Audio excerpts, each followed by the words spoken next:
ఇక ప్రోటోకాల్ను పట్టించుకోకుండా స్థానిక ప్రజాప్రతినిధులను రేవంత్ సర్కార్ అవమానిస్తోంది. అధికార మతంతో ప్రజాప్రతినిధులపై కాంగ్రెస్ నేతలు వివక్ష చూపుతున్నారు. నాగర్ కర్నూలు జిల్లాలో మంత్రి జూపల్లి పర్యటన సందర్భంగా ప్రోటోకాల్ ఉల్లంఘన జరిగింది. మంత్రి జూపల్లి పెంట్లవెల్లి మండలం గోపాలపురంలో పర్యటన సందర్భంగా మహిళా సర్పంచ్ మేడిపల్లి సరితను పక్కన పెట్టారు. ఆమెకు కనీస సమాచారం కూడా ఇవ్వలేదు. సర్పంచ్ సరిత లేకుండానే కళ్యాణలక్ష్మి చెక్కుల పంపిణీని పూర్తి చేశారు. ఈ నేపథ్యంలో ప్రోటోకాల్ ఉల్లంఘనపై సర్పంచ్ సరిత తీవ్ర అభ్యంతరం వ్యక్తం చేశారు. కాంగ్రెస్ పాలనలో ప్రోటోకాల్ను ఏమాత్రం పట్టించుకోవడం లేదని మండిపడ్డారు. ప్రజాప్రతినిధులకు సమాచారం ఇవ్వకుండా ప్రభుత్వ కార్యక్రమాలు నిర్వహించడం ఏంటని ఆమె ధ్వజమెత్తారు.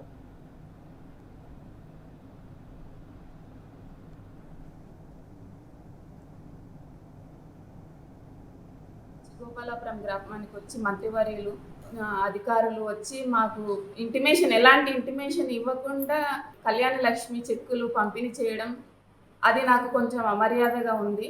ప్రోటోకాల్ పాటించాలి కదా. సరే, మంత్రివర్యులు అంటే మర్చిపోయిండొచ్చు, ఆయన అన్ని చూసుకోలేదు. ఎంఆర్ఓ సార్ వాళ్ళు చూసుకోవాలి, ఇక్కడ ఉండే లోకల్ నాయకులు గమనించుకోవాలి కదా. సార్ వాళ్ళు ఇవాళ వస్తారు, రేపు పోతారు, కానీ మనం అంతా కలిసే ఉంటాం కదా. పిలవాలా లేదా?